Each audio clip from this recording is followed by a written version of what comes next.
First thing I'm going to do is apply BB cream, and at first I'm just going to apply it all over my face really lightly and then gradually build it up in the areas where I need it more.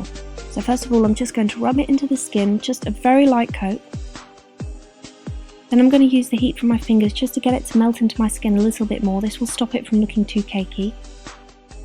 And now with a little bit more BB cream, I'm just going to apply it in the areas that I need it a little bit more, for example underneath the eyes, and then taking a small foundation brush, I'm just going to use this to cover up any areas that need a little bit more coverage.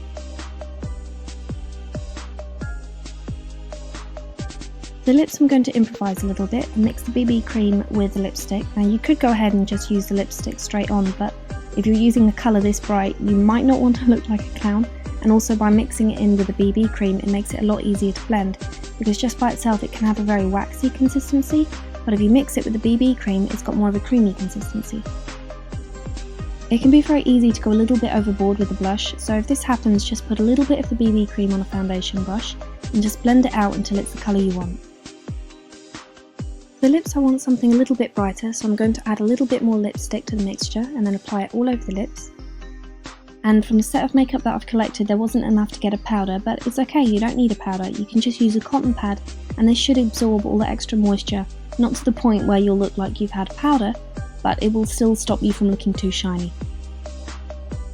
For the brows I'm going to be using my favourite black eyeshadow from MUA, and I'm just going to be using a small shading brush. I'm just going to use it to fill in all areas where the eyebrows are a little bit sparse. Wherever I don't need it I just won't apply it. So I'm mainly going to focus on the arch of the brow where I've got a little bit of thinness and the inner corner of the eye.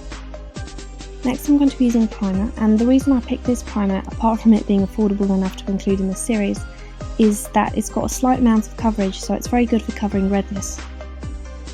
Using a light beige I'm going to apply this all over the lid, blending it out with my fingers.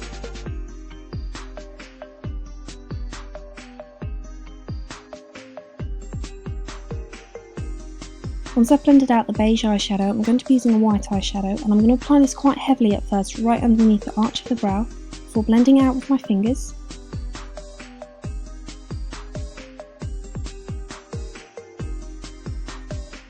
Going back to the light beige, I'm going to take a small shading brush, and I'm just going to apply this in the inner corner of the eye, just to brighten up the whole eye. Then taking the same brush, I'm going to go back to the black eyeliner and just apply this as close to the lashes as possible, and just create an ever so slight flick on the outer corner of the eye. With an eyeliner brush I'm going to dab this in the same black eyeshadow and just really loosely run it through the lower lid just to make it a little bit darker. I wanted to make the lips a little bit more interesting, so I took the purple from the palette and I'm just going to apply a little bit in the corners of the lip and then blend it out with my fingers and the brush.